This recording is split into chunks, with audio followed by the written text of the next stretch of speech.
நகையெல்லாம் போட்டு இருக்கிறதுக்கு எவ்வளோ ஆசையா இருக்குது. நம்ம நகையெல்லாம் பிடிங்கி வச்சுக்கிட்டு அத்தைக்காரி கொடுக்கவே மாட்றா. எப்படியாவது இந்த நகையை நம்மளே வச்சுக்கிற மாதிரி ஏதாவது பிளான் பண்ணணும். என்ன பண்ணலாம்? ஏதாவது ஒரு நகை தொலைஞ்சு போச்சு சொல்லிடலாமா? இல்லை தொலைஞ்சு போச்சுன்னு சொன்னா சரிப்பட்டு வராது. ஏதாவது திருட எடுத்துட்டு போயிட்டான் அப்படி சொல்லுவோமா? என்ன சொல்லலாம்? ஐயோ ஒன்றுமே புரிய மாட்டுதே. இந்த அம்மா தானே என்கிட்ட பிள்ளையார ஏமாத்திட்டு தூக்கின்னு ஓடிச்சு, என் கையில வசமா சிக்கிடுச்சா? ஐயோ இவனா? இவங்கிட்ட தானே நேற்று பிள்ளையார வாங்கிட்டு ஓடணும். பார்த்துட்டானா நம்மள? இந்த சேரியில இருந்தோம், இப்போ இந்த இதில் இருக்கிறோம். எனக்கு தெரியல இல்லையா? சரி நைஸா நாங்கள் ஓடிடுவோம். ஏம்மா நில்லுமா, இல்லைன்னு சொல்றல. இல்லை எனக்கு ஒன்றும் தெரியாது நினைச்சிருக்கேன். நில்லுமா, நேற்று ஏமா பிள்ளையார தூக்கின்னு ஓடனேன்? சார் சார் சார் இந்த அம்மாவை பிடிங்களா? இந்த அம்மாவை பிடிங்களா? இந்த அம்மாவா? நேற்று என்கிட்ட கொடையை வாங்கிக்கணும் ஓடன அம்மா தானே இது? ஐயோ ரெண்டு பேரும் இப்படி ரெண்டு பக்கமும் மடக்கிட்டாங்களே, இப்போ நான் எங்க போறது? ஐயோ வசமா சிக்கிட்டனே. ஏமா உனக்கு அறிவு இல்ல? என்னோட பெரியவங்க தானே. சரி நல்லபடியா நடந்து போய்க்கு தான் உங்ககிட்ட கொடையை கொடுத்தேன்.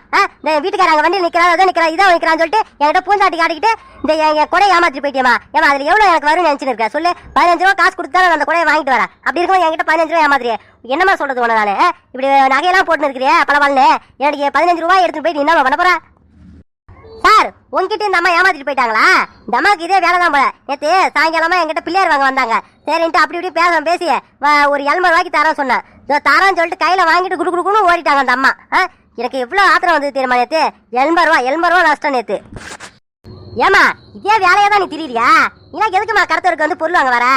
என்னமா நீ உங்ககிட்ட ஒரு காசு இல்லைன்னா பிச்சை ஏதாவது இல்லை, என்கிட்ட காசு கிடையாது அப்படின்னு சொல்லி வாங்க தரப்போனாங்க. அதை விட்டு போய் சொல்லி ஏமாத்திரியே. என்னமா இது பொழப்பு? பாருங்க சார், நம்ம என்ன பேசுறோம், ஏன் காலை உழாத மாதிரி நிக்கிறாங்க பாரு. ரெண்டு பேரும் என்ன மன்னிச்சிருங்கப்பா, நான் தெரியாம செஞ்சுட்டேன், என்னோட கஷ்டம், அதனாலதான் இது பண்ண. நானு இன்னும் ரெண்டு பேரும் எதுவும் நினைக்காது, எதுவும் பேசாதீங்க, பொது இடமா இருக்குது, 4 பேர் பாக்குறாங்க. என்னது கஷ்டமா? கஷ்டம்லாம் சொல்லி நடிக்காதம்மா என்கிட்ட. நீ நல்லா தெளிவா ஏமாத்திட்டு போயிருக்க, அது மட்டும் நல்லா தெரியுது. இப்ப நான் வந்து நீ பொம்பளையான்னு பாக்குறமா நானு, இல்லைன்னா என்ன பண்ணுன்னு எனக்கே தெரியாது. ஒழுங்கா எங்களோட காசு கொடுமா, என்னோட 20 ரூபாய் கொடு, அவரோட 80 ரூபாய் கொடுமா. ஐயோ என்கிட்ட இப்ப காசு இல்லையே, என்கிட்ட எதுவுமே கிடையாது, நான் எப்படி உங்ககிட்ட காசு கொடுக்கறது? அம்மா காசு இல்லைன்னா போய் சொல்லாத. நீ நேற்று எங்களை ஏமாத்திட்டு இப்ப ஏமாத்தலான்னு பாக்குற. நகை போட்டுருக்கல, அந்த நகையை கொடுமா. ஆமா சொல்ற மாதிரியே காசு இல்லைன்றியே, இதெல்லாம் பாக்குறது தங்க செயின் மாதிரி இருக்குது. தங்க செயின் வாங்கி போடுற அளவுக்கு உங்ககிட்ட வசதி இருக்குன்னு அர்த்தம். அப்படின்னா குடுமா, செயின் ஏதாவது குடுமா. என்ன இது? அந்த பொண்ணுகிட்ட போயிட்டு இப்படி பேசுறாங்களே, யாரு இவங்க? என்ன பிரச்சனை? ஒரு பொண்ணு கூட பார்க்காம நகையை கொடு அப்படின்றாங்களே. அம்மா என்னம்மா சொல்ற, குடுக்குறியா இல்லையா? இல்ல போலீஸ் ஸ்டேஷனுக்கு போயிடுவோம் நாங்க. இல்லப்பா என்கிட்ட உண்மையாலுமே காசு இல்ல, காசு இருந்தா நான் கொடுத்துருவேன், காசு இல்லையே என்கிட்ட. எப்பா என்னப்பா பிரச்சனை? என்ன அந்த பொண்ணு கிட்ட எப்படி பேசின்னு இருக்கீங்க நீங்க? பொம்பளை கூட பார்க்காம என்ன நகையை கூட போலீஸ் ஸ்டேஷனுக்கு போயிடுவேன், இப்படி என்ன வன்முறையா நடந்துக்கிறீங்க? ஏமா விஷயம் தெரியாத பேசாதம்மா. நேற்று பிள்ளையார் கடை நான் போட்டிருந்தேன். அப்போ வந்து இந்த அம்மா பிள்ளையார் வாங்குறேன்னு சொல்லிட்டு என்கிட்ட அந்த பிள்ளையார் தூக்கின்னு ஓட்டாங்க. அந்த ஆளுகிட்ட கூட வாங்குறேன்னு சொல்லிட்டு காசு தரேன் அது தரேன்னு சொல்லிட்டு காசு கொடுக்காம ஓடி இருக்காங்க. இப்படி படம் எப்படி பேச சொல்றீங்க? எப்பா அவங்கள பார்த்தா அந்த மாதிரிலாம் ஒன்றும் தெரியலையே, ஏன்னா நீங்க சொல்றது நம்புற மாதிரி தெரியலையே. தேங்காய் கடைக்காரே ஒரு தேங்காய் எம்புட்டு வேலை, கொஞ்சம் ஒரு 10 தேங்காய் தேவைப்படுது, என்ன ரேட்டு போட்டு கொடுக்கலாம்? 10 தேங்காய் தேவைப்படுதா? ஏன்னா நல்ல விசேஷத்துக்கா? சரி 10 ஒரு தேங்காய் நாங்கள் என்ன 20 ரூபான்னு விற்கிறோம், உங்களுக்கு 10 தேங்காய் தேவைப்படுதா? என்ன ஒரு 17 ரூபா போட்டு கொடுக்குறோம்மா. ஆனா அது என்ன 2 ரூபா சொச்சா? 17 ரூபா 15 ரூபான்னு போட்டு கொடுப்பா. ஏமாறுமாவுல சட்னிக்கெல்லாம் தேங்காய் இருக்குதா? இங்கே சேர்த்து வாங்கிடுவோம்மா. 15 ரூபா போட்டு தருவாரு, ஒரு 15 தேங்காய் வாங்கிடுவோமா? ஓகே வாங்க. எப்பா தேங்காய் கடைக்காரே, சரி அதான் நீ 10 தேங்காய்க்கு தானே 17 ரூபான்னு சொன்னேன், நாங்கள் அதான் 15 தேங்காய் தான் வாங்குறோம், 15 ரூபான்னு போட்டு கொடுப்பா, சீக்கிரம் ஒரு பையில போட்டு கொடுப்பா. ஐயா இல்லைம்மா 15 ரூபாலாம் போட முடியாதும்மா, அது கட்டுப்படி ஆகாது. நான் வந்து அந்த 2 ரூபான்றது எனக்கான லாபம் தான், அதுக்கு தான் நான் உங்களுக்கு 3 ரூபா குறைச்சி 17 ரூபா வச்சேன். நீங்கள் அந்த 2 ரூபாயும் தரல சொன்னால் அது கட்டுப்படி ஆகாது. 15 தேங்காய் தானே, அதெல்லாம் நாங்கள் 50 தேங்காய் வாங்குறவங்களுக்கே 17 ரூபா தான் கொடுக்குறோம். 17 ரூபான்னு போட்டு கணக்கு பண்ணி கொடுக்குறோம்மா. என்ன தேங்காய் கடைக்காரே நீ 2 ரூபா லாபம்னு பேசின்னு இருக்கிற, 15 ரூபான்னு போட்டு கொடுப்பா. எதுக்கு அப்புறம் உன் கடைக்கு தேடி வரோம், நாங்கள் மற்ற கடையெல்லாம் பார்க்கலையே நானே. சரிங்க, நல்லா இருக்கணும் வந்த நானே. நீ என்ன இப்படி பேசுற? போட்டு கொடுப்பா, போட்டு கொடுக்கலாம். எம்மா நல்லா தெரிஞ்சுக்கம்மா, என் கடையில தான் இந்த 17 ரூபா. நீ மற்ற கடைக்கெல்லாம் போனா 18 ரூபான்னு கொடுப்பாங்க. நான் எல்லா கடையும் விசாரிச்சு தான் வச்சிருக்கேன், எனக்கு எல்லா வேலையும் தெரியுமா. நீ எந்த கடைக்கான போய் கேட்டுட்டு கொடுமாயாமா, இதுல என்ன இருக்குது. நான் தான் சரி மொத்த வியாபாரம் நான் பண்றேன்னு சொல்லிட்டு 17 ரூபான்னு கொடுக்குறேன். நான் மற்ற கடையெல்லாம் 18 ரூபான்னு கொடுப்பாங்க. நீ போய் கேட்டு கொடுவாமா. உங்க மருமகளை கூட போய் கேட்டு வர சொல்லுங்க. என்ன மருமவளே ஒரே எப்படி சொல்றாரு? நம்ம அங்க வேலை தானே கேட்டு வந்தோம். அங்க என்ன சொன்னாரு அந்த தேங்காய் கடைக்காரு? 16 ரூபா போட்டுக்கிறோம் சொன்னாரு. நீயே சொல்லலாம், அதை நம்ப மாட்டாரு பாரு. எத்தே எங்கத்த? நான் வரலையே. நீங்க எந்த கடைக்கு போயிட்டு விசாரிச்சிங்களா? நான் வரல. நீங்க எந்த கடையில விசாரிச்சிங்க?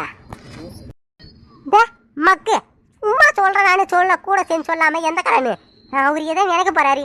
டக்குன்னு சொல்லுவியா என்ன போனி? எனக்கு மருமவளா இருக்கிறதுக்கே நீ நாக்கி இல்லை. இந்த காலாதான் அப்படி கூறு கெட்டவளா இருக்கிறாரு. நீ அதுக்கு மேல சும்மா சொன்னா ஆமான்னு சொல்லணும். அதை விட்டுவிட்டு எந்த கடை நீ என்கிட்ட கேள்வி கேட்குற? ஒன்றும் சரிப்பட்டு வர மாட்டேங்கிறீங்க. என்ன எப்போதான் என் டேலண்ட் நீங்கள் வருவீங்கன்னே தெரியல. ஒரு பொருள் வாங்க போனால் எப்படி வாங்கணும், பேரம் பேசி வாங்குறதா உங்களுக்கு தெரியாதா? இதுக்குதான் அப்பப்போ கடத்தேருக்கு உங்களை கூட்டின்னு வந்து எப்படின்னு பேசி கற்றுக் கொடுக்கணும் போல உங்களுக்கு. என்ன இப்போ நேற்று மளிகை கடைக்கு போனேன், இது மாதிரி தான் வாங்கிட்டு வந்தேன். நீ பேரெல்லாம் பேசலையாங்க? ஆனால் என்னத்தே நீங்கள் பேரெல்லாம் எனக்கு பேச தெரியாதத்த. என்ன வேலை சொல்கிறாங்களோ அதை வாங்கிட்டு வந்துடுவேன். நான் இப்படி தான் எங்கள் வீட்டில் சின்ன வயசுலேருந்து நான் இப்படி தான் கடைக்கு போனால் வாங்குவேன்.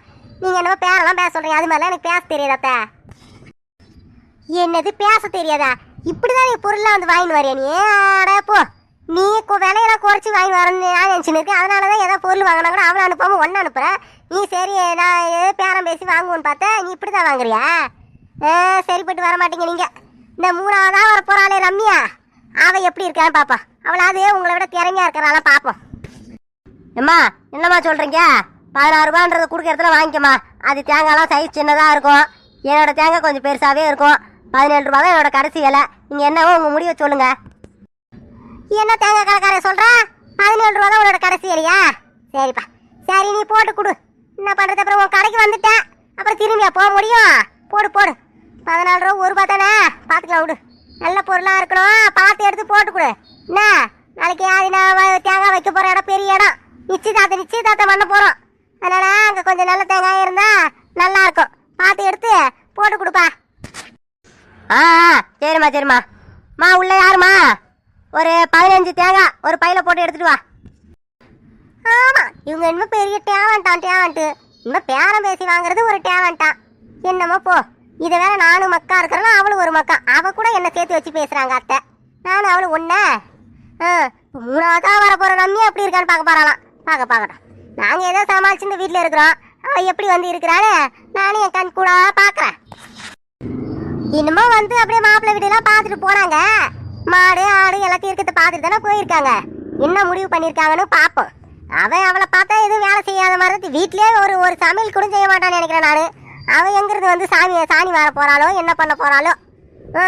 கடவுளுக்கு தான் வெளிச்சம். மருமவளே திவ்யா, இங்கே நின்று தேங்காய் போட்டு கொடுப்பாரு, அதை வாங்கினே இரு. என்கிட்ட கொஞ்சம் காசு குறையுது. நான் போயிட்டு இந்த கடை அங்கே நிற்கிறாள், அவகிட்ட போயிட்டு என்ன ஏதுன்னு பார்த்துன்னு வரேன். என்ன நேற்று பிள்ளையார் இதெல்லாம் வாங்க காசு கொடுத்து அனுப்பினால அது என்ன கணக்குனே அவன் என்கிட்ட காமிக்கவே இல்லை. அதனால அவகிட்ட என்ன கணக்கு கேட்டு அதில் காசு தான் மீந்ததுன்னா அவகிட்ட வாங்கிட்டு வரேன்னா தேங்காய் போட்டு எடுத்துன்னு வருவாங்க. நீ வாங்கி கையில் வச்சுக்க அதை பை உள்ளார. அது எப்படி தேங்காய் நல்லா தண்ணி இருக்க உள்ள இருக்க ஆடுதான் என்னன்னு பாரு. தேங்காய்லாம் பதம் பார்க்க தெரியல உனக்கு? அதையும் சொல்லி தரணுமா நானே? பாரு என்ன பாரு, பார்த்து வச்சுக்கிறே. நான் அவகிட்ட போயிட்டு காசை வாங்கிட்டு வரேன். சரிங்க போங்க, போயிட்டு வாங்கிட்டு வாங்க. நான் பார்த்து வாங்கி வச்சிருக்கிறேன், போங்க. எதுக்கு இவ கூட வந்தா எதுக்கு அங்கேயே நின்று இருக்கிறா சொல்லு? கூட வந்தா என்ன பொருள் வாங்குறேன் ஏது வாங்குறாங்கன்னு கூட மாட நின்று பேசுறது இல்லை. இல்லை எதுக்கு கூட்டின்னு வந்தாங்க இங்க? என்ன இதுக்கா கூட்டின்னு வந்தாங்க இங்க? நின்று அங்கே வேடிக்கை பார்த்து நிற்கிறா பாரு. இந்த போய் என்னான்னு கேட்குறேன் நான். இவங்க தானே நேற்று வந்து நம்ம கிட்ட பணம் வாங்கிட்டு ஜிபே பண்றேன்னு ஏமாத்துறாங்க. அக்கா இருடா தம்பி, என்ன பிரச்சனை? நீ போயிட்டு அங்க இரு, இன்னும் கொஞ்ச நேரத்துல கடையை எடுத்துடலாம். நீ போ, இங்க ஒரு பிரச்சனை நான் பேசிட்டு வரேன், போ. அக்கா, நான் முக்கியமான விஷயம் சொல்றதுதான் நானும் உன்னை கூப்பிடுறேன். அது நிக்கிறாங்க பாத்தீங்களா, அவங்க தான் நேற்று இந்த ஸ்கேனிங் செல்ல பணம் அனுப்புறேன்னு சொல்லிட்டு ஏமாத்திட்டு போனவங்க. என்னடா சொல்ற? இந்த அம்மாவா? ஆமாக்கா, ஆமா இவங்க தான். ஏமா நீதானா அது? உனக்கு சப்போர்ட் பண்ணி பேசின பாரு. நானே என்ன எதால அடிக்கிறதுன்னு தெரியல. நேற்று என்கிட்ட ஏமாத்திட்டு போயிருக்கேன். நீ உன்னெல்லாம் போலீஸ் ஸ்டேஷனுக்கு அனுப்புறதா எனக்கு முதல் வேலை. இப்பவே போன் பண்றேன் நானு. டேய் தம்பி, என்னோட போன் அங்க இருக்கு, எடுத்துட்டு வாயா. போலீஸ்க்கு ஃபோன் பண்ற மாதிரி போட எடுத்துட்டு வரா. என்ன இது, என்ன நடக்குதுங்க? இவளை சுத்தி எத்தனை பேர் நிக்கிறாங்க, இவன் சோகமா இருக்கிறா. அடே மர்மவளே கலா, அடே கலா உனதான். எதுக்கு நீங்க சோகமா நிக்கிறீங்க? உங்களை யார் எதுக்கு உன்னை சுத்தி நின்று இருக்கிறாங்க? ஐயோ அத்தை வந்துட்டாங்களே. ஐயோ போச்சு, எல்லாம் போச்சு, எல்லாமே தெரிய போதே. ஐயோ கடவுளே கடவுளே. ஏமா உன்னோட மருமவளா இவ பேரு கலாவா? ஆமா, என்னோட 2வது மருமவ இவ. என்ன பிரச்சனைங்க? என்ன பிரச்சனையா? நேத்து நீங்க தான் அனுப்பிவிட்டீங்களா உங்க மருமவளை கடைக்கு போயிட்டு பிள்ளையாருக்கு படைக்கிறதுக்கு தேவையான பொருளா வாங்கிட்டு வாங்கினே. இவ வந்து என்ன காரியம் பண்ணா தெரியுமா? எங்க கிட்ட ஏமாத்தி காசு கொடுக்காம போயிட்டா தெரியுமா? நீங்க தான் சொல்லி அனுப்புறீங்களா? எந்த கடையை பாரு, இழிச்சவாயா எந்த கடையில் உட்காந்துருக்காங்க பாரு, அவங்க கிட்ட இருந்து எல்லாத்தையும் எடுத்துட்டு ஓடேன்னு சொன்னீங்களா? அடியே சிரிக்கி வாய முடு. யாரை பார்த்து என்ன சொன்ன? யார் எழுச்சவாயா இருக்கிறாங்களோ அங்க ஏமாத்திட்டு வான்னு சொல்லி அனுப்புன ஆள் நானா? இங்க பாரு, யாரு என்னன்னு தெரியாம வாய்க்கு வந்தபடி பேசுன்னு வச்சுக்க, நாக்கை இருத்து வச்சு அறுத்துருவான். புரியுதா? யாருக்கிட்ட வந்து என்ன பேசுற? நான் 1 ரூபா கூட எங்கேயும் ஏமாத்தினது கிடையாது. என்ன தெரிஞ்சுக்கடி. என்ன என்ன பெருசா மருமகளுக்கு சப்போர்ட் பண்ணி பேசுறீங்க? ஆமா, யாரு நாக்கை இழுத்து வச்சு யாரை இருக்கிறது? இப்ப போலீஸ் ஸ்டேஷனுக்கு போன் பண்ண போறேன். உங்க மருமவ காரா அவளை இழுத்துட்டு போறாங்க, கூடவே நீங்களும் போங்க, வண்டி பின்னாடியே ஓடுங்க. அடியே கலா, ஏடி உங்களா சொல்றாங்க? வாயை துறக்காம இன்னும் வான்னு பொழுது நிக்கிற. என்ன சொல்றாங்க? உங்க போலீஸ்க்கு போன் பண்ண போறாங்களா? நான் போலீஸ் பின்னாடி ஓடுறதாமே. என்ன நடந்தது நேத்து? உங்கள்ட்ட காசு கொடுத்தா பொருள் வாங்கிட சொன்ன, காசு கொடுத்தியா இல்லையா நீ? அத்தே அது வந்து என்னடி என்ன அது வந்து என்னத சொல்லி தொலையாண்டி. என்னடி அவங்க சொல்றாங்க? நான் சொல்றேன் கேளுமா. அவங்க எதுவும் சொல்ல மாட்டாங்க, நான் சொல்றேன். நேத்து என் கடைக்கு வந்தாங்க, நான் குடம் வைக்கிறேமா. என்கிட்ட வந்து பேர எல்லாம் பேசி 20 ரூபா குடமா, என்னோட காசு கொடுக்கவே ஏமாத்திட்டு போயிட்டாங்க. இந்த அங்க நிக்கிறாரு பாரு, அவர் கடைக்கு போயிட்டு பிள்ளையாராம், அது 80 ரூபாயாம், அந்த காசும் கொடுக்கல, ஏமாத்திட்டு போயிட்டாங்களாம். அடுத்து இன்னொரு அம்மா நிக்கிறாங்களே, நீங்க அவங்க கிட்ட இவ்வளவு மரியாதை பேசுறீங்களே, அந்த அம்மா கிட்ட பால் செட்டு, அது எவ்வளவு அவங்களுக்கு தான் தெரியும். அவங்க கிட்டையும் காசு கொடுக்கலையா, கொடுக்காம ஏமாத்திட்டு போயிட்டாங்க. இப்ப என்ன சொல்ல வரீங்க நீங்க? காசு கேட்ட காசு இல்லைன்றாங்க. இப்ப நீங்க தரீங்களா? இல்ல நாங்க போலீஸ்க்கு போவா. சரி ஏதோ போட்டோம் விட்டுட்டு போயிடலாம் நாங்க நினைக்கிறோம். நீங்க மேற்கொண்டு கோவமா பேசிட்டு இருந்தீங்கன்னா ஒன்றும் வேலைக்காவது. நாங்க போலீஸ் ஸ்டேஷனுக்கு போய் கம்ப்ளைண்ட் கொடுத்துருவோம். நீங்க அதுக்கப்புறம் எதாவது பண்ணிக்கங்க. என்னது உங்க 3 பேர்கிட்ட இவ ஏமாத்திட்டாளா? நான் காசு கொடுத்து தாண்டி அனுப்புறேன் உங்ககிட்ட. எதுக்கு ஏமாத்தின நீ? அந்த காசுலாம் எங்க? கூட உங்ககிட்ட கூட அந்த காசெல்லாம் கூட.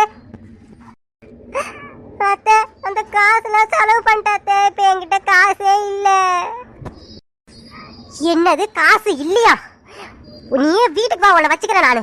இங்க கடத்தேரு அதுவா என் மானத்தை வாங்குறதுக்கு எங்க இருந்தா வந்துக்கிற தெரியல.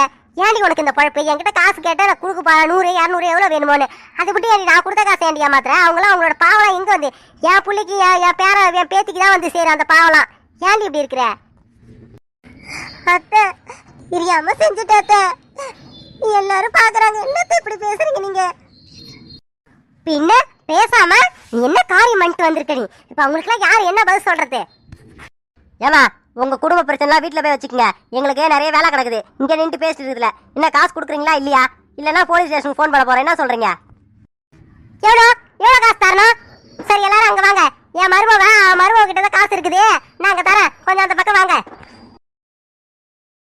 வீட்டுக்கு வாடி, வீட்டுக்கு வா, உன்னை வச்சுக்கிறேன் நானு. பாக்குறவங்க என்ன நினைப்பாங்க? நான் தான் இது ஏமாத்துக்காரி. அப்படி என் மேல எல்லாருக்கும் கோவம் வரும், எரிச்சல் வரும். என்னன்னா இது மாதிரி செஞ்சதுக்கு காரணம் என்ன? என் செலவுக்கு ஒரு 10 ரூபா கூட என் கையில கிடையாது. அதனாலதான் இது மாதிரி நான் ஏமாத்தேன். எனக்கு ஏமாத்தேன்னு தலையெழுத்தா? இவங்க கிட்ட கேட்டா ஒரு காசு ஏதாவது கேட்டா கூட உனக்கு எதுக்காது ஏதாவது ஒன்று சொல்றாங்க. ஆசைப்பட்டு ஒரு பொருள் கூட வாங்க முடியல, அதனாலதான் ஏமாத்தினேன். அதுக்குன்னு இப்படி கடை தேர்வு கூட பார்க்காம என் மான மரியாதை எல்லாம் போச்சு.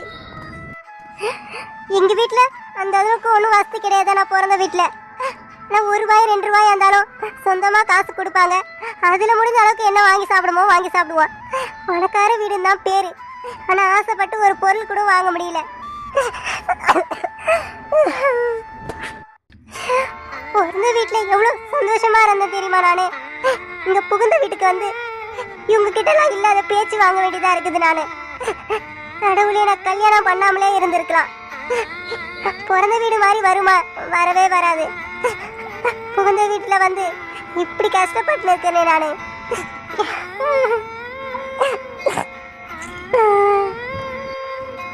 மாமியார்னா என்ன, அது என்னமோ பெரிய பதவி மாதிரி. அந்த பதவியில இருக்கிறவங்க அப்படியே பெரிய ஆளுமையா பண்றாங்க. மருமகனா அப்படியே இழைச்சவாயா, அவங்களுக்குலாம் அப்படியே அடிமையா இருக்கணுமா? இப்படியே இல்ல மாமியார் இருந்தா எப்படி? அது மாதிரி இருக்கும்போது மருமகளும் அப்படிதான் இருப்பாங்க. மாமியார்ன்றவங்க அம்மா மாதிரி நடந்துக்கிட்டா தானே மருமக பொண்ணு மாதிரி நடந்துப்பாங்க. இப்படி குடும்பம் பார்த்தனா யாருதான் நல்ல மாதிரி இருக்குறா?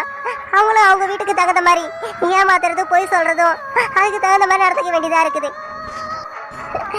நேற்று 3 பேர்கிட்ட ஏமாத்தி அந்த காசை என் செலவுக்கு வச்சுக்கிட்டேன். அது எவ்வளவு பெரிய தப்புன்னு இப்ப நல்லாவே புரியுது. இதுக்கப்புறம் இந்த வேலையை எனக்கு வேணாம். நான் ஏதாவது கஷ்டப்பட்டு ஏதாவது பார்ட் டைமாவோ இல்லை ஏதாவது வீட்டில் இருந்த வேலையை ஏதாவது செஞ்சு என்னோட சொந்த செலவுக்கு வச்சுக்க வேண்டியதான். என் வீட்டுக்காரர் சம்பாதிக்கிறது தானே வாங்கிக்கிறாங்க, நான் தனியாக சம்பாரிச்சு நான் வச்சுக்கிறேன். இனி இதோ கடைசி ஏமாத்துறது. இதுக்கப்புறம் யாரையும் நான் ஏமாத்த போறதில்ல. நான் ஏதாவது ஒரு வேலையை தேட வேண்டியதான்.